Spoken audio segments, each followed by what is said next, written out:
तेरे साथ रहनिया संग के साथी, दया मेरे पर फेर दियो, देश के ऊपर जान झोंक दी, लिख चिट्ठी में घेर दियो। एक ये गीत था।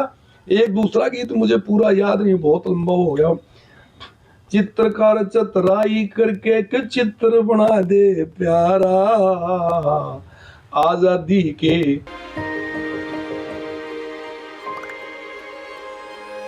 मिलके हम पंजाब को रंगला पंजाब बनाएंगे और बिजली के मामले में पंजाब को सरप्लस बनाएंगे। 24 घंटे बिजली रहिंदी है जी, कोई दिक्कत नहीं बिजली दी सानू। गरीबां दा जिउण दा स्तर जिहड़ा जीवन ਉੱਚਾ ਪੱਧਰ ਦਾ ਕਿਵੇਂ ਚੱਕ ਸਕਦੇ ਹਾਂ, ਇਹ ਸਾਡੀਆਂ ਪ੍ਰਾਇੋਰਟੀਜ਼ ਨੇ। ਮੇਰੇ ਤੇ ਯਕੀਨ ਤੁਸੀਂ ਕੀਤਾ ਤਾਂ ਯਕੀਨ ਰੱਖਿਓ, ਮੈਂ ਤੁਹਾਡਾ ਯਕੀਨ ਕਦੇ ਟੁੱਟਣ ਨਹੀਂ ਦਊਂਗਾ।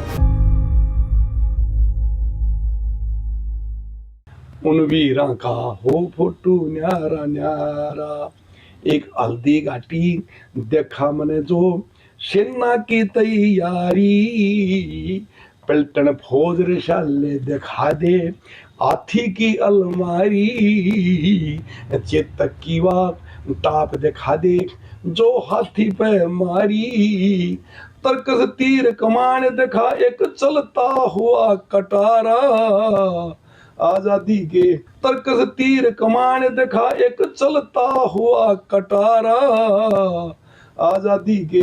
आज गला थोड़ा सा खराब है। इन दो गीतों के साथ शुरुआत हुई।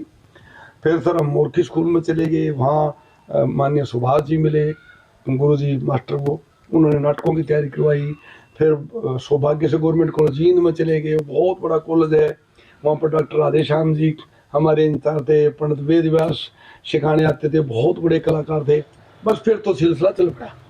1980 में ऑल इंडिया लेवल पे हमारा डांस फर्स्ट आ गया। तो संध्या पर यानी कि 25 जनवरी को पद्म पुरस्कार की घोषणा की गई और इस वक्त हमारे साथ मौजूद है महावीर गुड्डू, जो जींद जिले से हैं और जिनका उन चयनित लोगों में नाम है। उनसे तमाम जानकारी लेते हैं पद्म श्री को लेकर, किस तरीके की खुशी और किस तरीके की उमंग उनके अंदर है। सर, किस तरीके का गर्व और किस तरीके की खुशी आपको है, क्या कुछ कहना चाहेंगे? सर, एक आम से व्यक्ति को जिसने कभी जिंदगी में इतना लंबा टारगेट सोचा ही ना हो, यहाँ से निकल कर क्या है, और उसको पद्म श्री के लिए चयनित किया जाए और सरकार उसका नाम भेजे और पद्म श्री ऊपर से वहाँ से फोन आए गृह मंत्रालय से कि आपका पद्म श्री के लिए जो है ना वो चयन हो गया है, तो आप खुद महसूस करते हैं। सर सच्ची मैं ईमानदारी से बता रहा हूँ, 25 को लगभग 4:30 बजे मेरे पास से प्राइवेट तौर से संदेश आ गया था। प्राइवेट कहिए उनको या आधिकारिक कहिए, वो फिर से कि आपका चयन हो गया है, आज लिस्ट लग जाएगी। 11 बजे का लगभग लिस्ट है, मैंने बच्चों को बता दिया था। और पहले आई 30 व्यक्तियों को, उसमें कलाकार नहीं थे, तो बोले पापा इसमें तो नहीं है नाम। मैंने कहा 30-35 100 के लगभग होने। लगभग 11 बजे आया तो फिर खुशी का माहौल हो गया, खूब लोगों ने फोन आने लगे। और सर वो 25 वाली रात तो मुरोड़े मर के काट दी खुशी में, नींद नहीं आई। अगर अवार्डों की बात करें तो कौन कौन से, इनसे पहले कौन कौन से अवार्ड आपको मिले? सर खूब, आप एक बार भाई साहब ये कैमरा एक बार देख लो, आपके सामने है, ये चारों तरफ की दीवारों के ऊपर लगे हुए हैं। ये तो आपको सिर्फ एक दीवार दिख रही है, लेकिन जो आइडेंटिफाइड जो पुरस्कार है, क्योंकि सारे मेरे लिए तो ऐसे सभी पद्मश्री है मेरे लिए, लेकिन जिनको ये कहें कि ये पुरस्कार सरकार द्वारा नामित है, पंडित लक्ष्मीचंद पुरस्कार है संगीत का, वो हरियाणा का राज्य पुरस्कार है। हरियाणा कला रत्न उसके बड़ा पुरस्कार है, आप नाम से देख रहे हैं, हरियाणा कला रत्न वो पुरस्कार मिला। पंडित लक्ष्मीचंद शिक्षा एवं संस्कृति पुरस्कार मिला। सर लंदन की पार्लियामेंट में हाउस ऑफ लॉर्ड में भारत गौरव मिला। और अमेरिका के अंदर लॉस एंजलिस में अमेरिकन यूनिवर्सिटी द्वारा PhD मिला। और वैसे तो पुरस्कार में पहले लंदन में गया तो वहाँ की संस्था ने मेरे को जो ना हरियाणा गौरव दिया। 1998 में अमेरिका में मेरे को अवार्ड ऑफ ऑनर दिया, ऑस्ट्रेलिया में दिया, अनेक संस्थाओं ने मेरे को दिया, सैन समाज के जितने फंक्शन हुए उनमें दिया, उनमें सभी में सम्मान मिले। और सर रविदास साहब की जन्म, अनेकों, मैं तो जुड़ा रहा हूँ, अनेकों पुरस्कार हैं। लेकिन इन पुरस्कार जो मैंने बताया, इनके साथ साथ जो संगीत नाटक एकेडमी का, इस संगीत का जो सर्वोच्च पुरस्कार है वो हरियाणा के लोक नृत्य और लोक गायन की सेवाओं के लिए मुझे मिला। वो भी सर इतना बड़ा पुरस्कार है, कोई कलाकार अगर पद्मश्री मिल जाए और संगीत नाटक एकेडमी का नहीं मिलता तो अपने आप को अधूरा समझता है। माननीय अनूप जलोटा जी को 2012 में पद्म श्री मिल गया था, लेकिन उनको जो है संगीत नाटक अकेडमी वाला हमारे साथ अभी 2023 के अंदर मिला ना, फरवरी में, वो थे मेरे ख्याल 19, 20, 21, 3 साल के थे, उनमें 1 साल उनको आगे मिला। ये बहुत बड़ा पुरस्कार है और संगीत का सबसे मेन पुरस्कार है, वो मिला था। और फिर ये तो फिर पद्म श्री तो फिर है ही। तो अगर शुरुआती दौर की बात करें तो जीवन सफर कहाँ से आपने शुरू किया और इस लाइन में किस तरीके से आपने आगे? सर कुछ जो जातीय गुण है, वंशानुक्रम जिनको बोलते हैं, मेरे पिताजी पंडित श्रीचंद, मेरा गांव गांगुली है, वो बहुत अच्छे कवि थे, गायक भी बहुत अच्छे थे, लेकिन वो प्रोफेशनल उन्हें नहीं हुए, वो जमींदारा करते थे। मेरे दादाजी भी फ्रीडम फाइटर रहे, तो जमींदारा वो करते थे। तो हमारे उस बैठक के अंदर बड़ा माहौल होता था और 10 दिन में 20 दिन में कौन को गाने वाले आ जाता था, तो बीमारी वहाँ से लगी। उसके बाद जब मैं छोटा था, हमारे गांव में एक साधु बाबा आते थे, मुझे नहीं पता वो महापुरुष कहाँ के थे। जब छोटे से थे हम भगवा पहन के रखते थे, एक तारे पर शिव गायन करते थे, उसके साथ में एक डफली वाला होता था, मैं उसके पीछे पीछे पीछे पीछे रह करके उसके साथ साथ, तो जो बम्बलरी है शिव गायन है, अब और लोग अपने ढंग से गाते हैं, मैंने वो मेरे आदर से मैंने वहाँ से सीखा। उसके बाद 14 अगस्त 1972 को गांव कालवा के हाई स्कूल में कार्यक्रम था, सभी स्कूलों के हम बच्चे गए थे, तो तब डीसी जी आए थे। विधिवत जो गायन है मंच के ऊपर खड़ा रहे हो करके, तो ये 14 अगस्त 1972 को शुरुआत हुई। वो बहुत फेमस गीत है फौजियों के लिए। एरे साथ रहनिया संग के साथी, दया मेरे पर फेर दियो, देश के ऊपर जान झोंक दी, लिख चिट्ठी में घेर दियो। एक ये गीत था। एक दूसरा गीत मुझे पूरा याद नहीं, बहुत लंबा हो गया। चित्रकार चतराई करके एक चित्र बना दे प्यारा, आजादी के उन वीरा का हो फोटो न्यारा न्यारा। एक हल्दी घाटी देखा मैंने जो सेना की तैयारी, पलटन फौज रिशाले दिखा दे हाथी की अलमारी, चेतक की वाक टाप दिखा दे जो हाथी पे मारी, तर्कस तीर कमान दिखा एक चलता हुआ कटारा, आजादी के। आज गला थोड़ा सा खराब है। इन 2 गीतों के साथ शुरुआत हुई। फिर सर हम मोरखी स्कूल में चले गए, वहाँ माननीय सुभाष जी मिले, गुरुजी मास्टर, वो उन्होंने नाटकों की तैयारी करवाई। फिर सौभाग्य से गवर्नमेंट कॉलेज जींद में चले गए, बहुत बड़ा कॉलेज है, वहाँ पर डॉक्टर राधेश्याम जी हमारे इंचार्ज थे, पंडित वेद व्यास सिखाने आते थे, बहुत बड़े कलाकार थे। बस फिर तो सिलसिला चल पड़ा। 1980 में ऑल इंडिया लेवल पे हमारा डांस फर्स्ट आ गया। 1985 में कुरुक्षेत्र यूनिवर्सिटी की तरफ से हम इंटरनेशनल फेस्टिवल में गए। गवर्नमेंट कॉलेज जींद से हम जब जाते थे, मुख्य मंच हमारा फिर कुरुक्षेत्र का एडिटोरियम होता था, जो हमारे लिए मंदिर है। जी, आपने बम लहरी का जिक्र किया, बम लहरी से आपने शुरुआत भी की और उस दौरान आपने गाया भी, तो उसकी 2 लाइनें दर्शक सुनना चाहते हैं बम लहरी। हम बम लहरी फिर साधु संतों से याद करके, और मैं एक तारा लेके मंच पे, जैसे वो शिव पार्वती विवाह है, हे जी रामचंद्र शंकर के भजन और हर के भजन करो पार्वती, होल पलक बम देखो नाथ जी सेवा भजन में, कौन खड़ी बम बम बम बम बम बम बम बम बम, और बम लहरी हाथ जोड़ कर बोली गवर जार, ए भोले अंतर्यामी मेरे, ए भोले शंकर लहरी, मैं तो तेरे संग मेरे बिहार जाऊं और तेरे संग लूंगी फेरे। कहने लगे भोले शंकर, फिर कहने लगे भोले शंकर, हेरी हेरी का वर्जा, पार्वती राजा की हिलर की, पार्वती कोई राजा कलर करी जा, ढूंढो तन छैल छबीले आऊंगे बराती, ब्याहने को गोरा शक्ति हेरी चंद्रमुखी वरे, चाहिए गवर्जरी चंद्रमुखी लड़का ढूंढो, तुरी राज करेगी दरबार करेगी और मेलों में बैठी हुक्म करेगी, बम बम बम बम बम बम बम बम बम बम बम बम बम बम बम बम बम, और बम लहरी। ये 20-25 मिनट के लगभग। या वेशभूषा की अगर बात करें, आपको निरंतर इसी वेशभूषा में देखा जाता है, और इसकी कब से आपने स्टार्ट किया पहनना, और इसके बारे में बताइए। अरे इसी का तो खा रहा हूँ जी। पहला जादू रूप है, दूसरा जादू भाग, और तीसरा जादू लक्ष्मी, चौथा जादू राग। ये हमारी हरियाणवी संस्कृति की पहचान है। अगर ये मेरे से पहले एक बहुत अच्छा गाते थे, उनका अनिल शर्मा, बमलरी गाते थे, बहुत अच्छा गाते थे, मेरे से अच्छा गाते थे, लेकिन वो बैठ करके हारमोनियम ले करके और जीन पहन करके गाते थे, मेरे से अच्छा गाने वाले थे वो।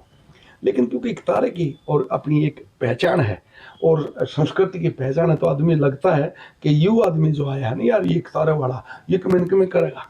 फिर ये धोती कुर्ता, मुझे बड़ी दिक्कतें आई सर, ड्रेस कोड में बहुत दिक्कतें आई। मेरे को बहुत लोगों ने टोका, कंठी पहन रहा, लाल पीला कुर्ता पहन रहा, ये कर रहा है। मैंने उससे एक बहुत बड़े कलाकार थे, उन्होंने पूछा, मैंने कहा पंजाब, कहता वो उनकी संस्कृति। मैंने कहा नहीं, भंगड़े में कहते हैं कि जदों किसान की फसल पक जाती है, वो फसल काटता है, नाचता कुलता खुशियां मनाता है। मैंने कहा वो कंठा पहन करके, तुर्रा पहन करके नई तय मेजबान की फसल काटेगा क्या? वो तो वही कपड़े पहनेगा जो फसल के हैं, क्योंकि मंच के ऊपर अलग से जो ना सुंदर दिखने के लिए। तो सर मैंने परवाह नहीं की, खूब रंग बिरंगे कपड़े या कंठियां, उन्होंने कहा जी कंठी, मैंने कहा जिसका ब्याह होगा पहनेगा। और हमारे जो पहले भी एक गीत है सर, वो मैं तो नई नवेली नारे सुनहरी, वो मैं तो रंग रंगीली नारे सुनहरी शेरे वाले, बस तू ये करना, तो मेरे सजेंगे सारे बोरला, मेरे सजेंगे सारे बोरला, तेरे कंठा मोतीदार। मतलब पहले भी हमारे गीतों में रहा है कि जिसका ठीक ब्याह था, राजा महाराज नहीं पहनते थे क्या? राजा महाराज पहनते थे, उनका ब्याह था, जिसका ठीक जमींदारा था। और सर हम एक कलाकार का, एक गरीब का प्रतिनिधित्व करें, हम हरियाणवी संस्कृति का प्रतिनिधित्व कर रहे हैं, और हरियाणवी संस्कृति कभी कमजोर नहीं रही, एक खुशहाली का प्रतीक है। इसलिए ड्रेस खूब पसंद करते हैं, बढ़िया खंडका बांधते हैं, बढ़िया कुर्ता पहनते हैं, चकाचक धोती पहनते हैं, खूब कंठियाँ पहनते हैं। और इकतारे के ऊपर भी मैंने लगभग 1.25 किलो चांदी चढ़वा रखी है, लश्कारें मारती है। जब लगता है भाई कोई आया तभी तो पसंद करेंगे जी। तो ये जो ना, ये इसलिए वेशभूषा का मेरे जीवन में बहुत महत्व है। बात कर रहे हैं जैसे कि आप टीचर भी रहे हैं और प्रिंसिपल तक भी गए हैं, तो ऐसे में उस गायन में भी रहे हैं, तो दोनों का कॉम्बिनेशन किस तरीके से कर पाए? मेहनत करनी पड़ेगी, वो तो देखो कुछ पाने के लिए मेहनत करनी पड़ती है। नहीं कह रहा मैं कुछ पाने के लिए खोना पड़ता, कुछ नहीं खोया, लेकिन पाने के लिए मेहनत करनी पड़ती है। मेहनत की, दिन रात एक की, दिक्कत रही। और मैं सर आपको कुर्ता निकाल के तो क्या दिखाऊं, लोग नो कहते हैं ना के कालजा पाट रहे, मेरा कालजा पाट रहा है। मीन्स जब जोर से अब गाना है तो गाना है। डॉक्टर ने बताया कि तेरे भैया अंदर त्रेड आ गई है अंदर, और मेरी सूंडी जो ना वो फूल गई है, और बहुत बड़ा ऑपरेशन। उन्होंने कहा कि बहुत बड़ा ऑपरेशन होगा, नहीं तो बेल्ट लगाया कर। अब बेल्ट लगा के गाता हूँ।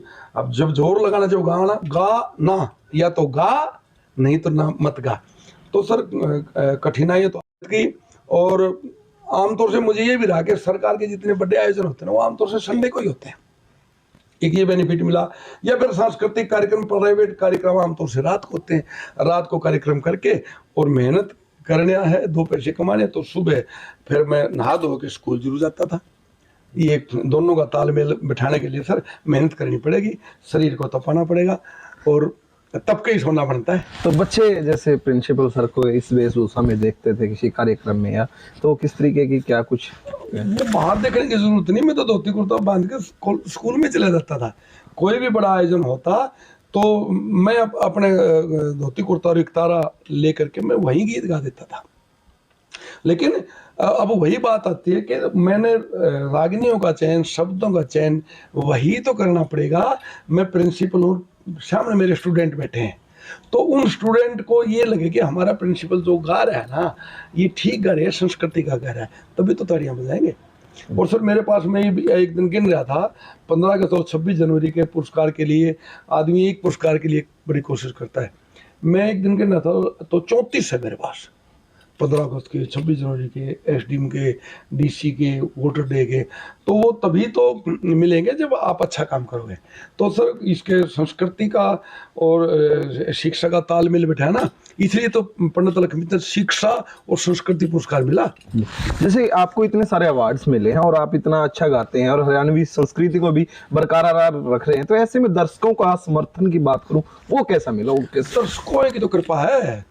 मेरे को कभी रागिनी कंपटीशनों में हूट कर देते थे लोग, माँ बहन की गालियां तक दे देते थे, बैठ जाओ बैठ जा। ऐसा मौका महावीर गुड्डू के लिए कभी लिया कि किसी ने यूँ कहा बैठ जा। और मैं खूब उसमें रागिनी कंपटीशन में हुटिंग अगर हो जाती थी, मैं तो गुस्से में कई बार गालियां भी देता था, तो भी हंसते थे लोग। और मैंने सर सभी डिपार्टमेंटों, मेरे एजुकेशन पे, पुलिस डिपार्टमेंट पे मैंने हास्य की बात की, चुटकुले, मेरा कभी किसी ने बुरा नहीं माना, क्योंकि जो ये लगेगा ना कि ये आदमी जो बात कर रहा है ये संस्कृति के लिए या मनोरंजन के लिए बात कर रहा है, तो वो बिल्कुल बुरा नहीं लगता। और दर्शकों ने खूब सराहा, दर्शकों ने तालियां बजाई, तभी हम आगे बढ़ने का रास्ता मिलता है। जैसे आपने छोटू राम जियों के बारे में भी गाया है और देवीलाल जियों के बारे में भी और भगत सिंह जियों के बारे में भी, तो ऐसे में नार सिंह जियों के बारे में भी आपने गाया, तो कोई नार सिंह जियों की कोई राग नहीं कर रहा? हाँ, वो मैंने नार सिंह जी की गाथा है वो भी है, भगत सिंह जी के लिए गाया, सभी के लिए गाया। तो नार सिंह जी की बजाय, क्योंकि वो भगत सिंह जी का मैं सुना देता हूँ जी। उनकी माँ उसको समझाती है, मोटिवेशन करती है। हमने आपने सुना ना कि वो भगत सिंह की माँ भगत सिंह को भगत सिंह कहता है कि माँ तेरे को नहीं आना चाहिए था, मेरी डेड बॉडी के पास मत आना, तेरी आंखों में आंसू आ जाएंगे। तब वो भगत सिंह की माँ समझाती है कि जो ये काल कोठरी है इसमें रह के घबराना मत, ये जो तेरी जेल की कोठरी है बहुत बड़े पवित्र मंदिर के समान है, शाबाश बेटा। और वो मोटिवेशन है, हेरे सो पड़े मुसीबत बेटा इस उम्र जवान में, भगत सिंह कदे जी घबरा जा तेरा बंद मकान में, हिंदवासी ढंग नयारे करेंगे, हिंदवासी ढंग नयारे करेंगे, बड़ाई तेरी करयारे करेंगे, करयारे करेंगे, मन शेर की माँ कया करेंगे इस हिंदुस्तान में, भगत सिंह कदे जी घबरा जा तेरा बंद मकान में। तो ये इस प्रकार के जो मोटिवेशन के जो गीत हैं, नार सिंह का आपने बता, चलो 2 लाइनें उसकी भी। सन 1858 की जी हो, इसको वीर रस की बोलते हैं। सन 1858 की हम 9 जनवरी उल्लाना, चांदनी चौक कोतवाली में फांसी को लिया गले लगा है, कायर मरे खाक में सड़के रण में वीर अमर हो जाए, वीरों का गुणगान करा हम कायर की गोएगा था ना, समूल कर जा रखे पछताना बस बातें करने को रह जाए। हाँ जी। और मैं इस गीत को सर बाद में मेरा रंग दे बसंती चोला उस पर मोड़ देता हूँ। और एंड जो हम करते हैं, मेरी तमन्ना क्या होती है मेन फंक्शन में, एंड में सभी मेरे ग्रुप के कलाकारों के पास तिरंगे झंडे होते हैं और मंच पे चले जाते हैं वीआईपी के पास, और फिर सभी लोगों को उठा करके उनके साथ वीआईपी जी को भी कहते हैं कि आप कोई गीत आता आप हमारे साथ गाएंगे। दर्शकों को भी वो गीत है, मेरे वतन के लोगों जरा आँख में भर लो पानी, जो शहीद हुए हैं उनकी जरा याद करो कुर्बानी। वो पूरा इन्वॉल्वमेंट हो जाता है। तो विदेशों में भी आपने खुद गाया है कहीं? खूब सर। और मैं जब विदेश में जाता हूँ तो मैं प्रॉब्लम ये थी कि सामान कैसे जाएगा। मैंने एक मेरा चेला है आजकल रामनिवास डिस्ट्रिक्ट सपोर्ट्स अफसर है, मैंने कहा यार मेरे को किट बैग दिलवा। उन्होंने किसी का जमला और वो मेरे को घर देख गया कि जी ये वही किट बैग है जिसको कोहली यूज करता है। मैं मेरे उस किट बैग के अंदर, क्रिकेट वाला किट बैग के अंदर मेरा एक थाला लेके जाता हूँ, मेरी सारंगी लेके जाता हूँ, और जहाँ भी जाता हूँ छोटे टाइप के कम से कम 4 चिमटे लेके जाता हूँ, डफली लेके जाता हूँ, खड़ताल लेके जाता हूँ। और मैं जिस भी देश में मैं जाता हूँ सारंगी तो अपनी उल्टी लेता हूँ एक तरह, वो चिमटे और डफलियाँ वहीं छोड़ के आ जाता हूँ, और खाली डंडे ले जाता हूँ, तिरंगे ले जाता हूँ। और वहाँ पर क्योंकि सर अपने जहाँ लोग हों, किसी भी देश का जब कोई राष्ट्रीय ध्वज फहराया जाता है तो उसकी खून मरवानी आती है, वो मैं लेके जाता हूँ। झंडे भी फिर वही छोड़ के आ जाता हूँ। और मैंने वहाँ जहाँ अंग्रेज लोग हैं वहाँ भी अपने झंडे लगाए हैं। सर कमाल के लोग हैं विदेश के। मैंने लंदन की पार्लियामेंट के आगे मैंने अपना तिरंगा लेके फोटो खिंचवाया, उन लोगों ने कुछ नहीं कहा, उनको कोई दिक्कत नहीं है। लेकिन अगर उनको ये लगा कि भाई ये हमारा देश का विरोधी है, तब तो उड़ा देंगे वो बिल्कुल, वो सभी लोगों का सम्मान करते हैं, हमारे तिरंगे का भी सम्मान किया। और कोई भी राष्ट्रीय ध्वज जब लहराता है तो वो गदगद हो जाता है। मैं अपना सारा सामान साथ लेकर पद्मश्री में चयनित हो गए हैं, तो अगला लक्ष्य क्या रहेगा? क्या कुछ अभी है कोई लक्ष्य? ये भगवान जो मेरा रास्ता है उस पर चलने की मेरे को ताकत दे, मेरे में सामर्थ्य बनाए रखे। मैं ये नहीं चाहता कि पद्मश्री के बाद मैं झोला झंडा छोड़ दूं कि अब तेरे को पद्मश्री मिल गया, क्या जरूरत नहीं, ऐसा नहीं है।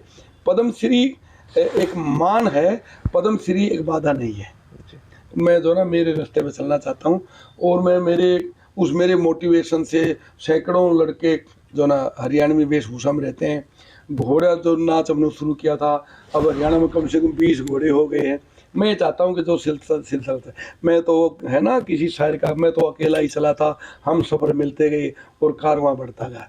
मैं तो चाहता हूँ जो ये चला था ना, ये कारवां जो ना लगातार सिलसिला जारी रहे, बस यही तमन्ना है जी। हमारे साथ महावीर गुड्डू मौजूद थे, जिनका पद्मश्री में चयन हुआ है, और उन्होंने हमें तमाम जानकारी दी। विदेशों में भी उन्होंने अपनी प्रतिभा दिखाई है, और देश और प्रदेश की तो बात करें तो हर जगह वो अपनी प्रतिभा दिखाते रहते हैं। और अभी पद्मश्री के अंदर उनका भी चयन भी हो गया है, और ऐसे में उनको बहुत सारे अवार्ड्स भी पहले मिले हैं।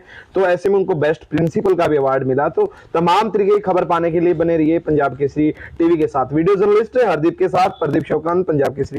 हमसे जुड़े रहने के लिए हमारे YouTube चैनल को सब्सक्राइब करें और नई वीडियो की नोटिफिकेशन के लिए बेल आइकॉन को दबाएं। अगर आप ये वीडियो Facebook पर देख रहे हैं तो लाइक जरूर करें और ज्यादा से ज्यादा शेयर करें। धन्यवाद।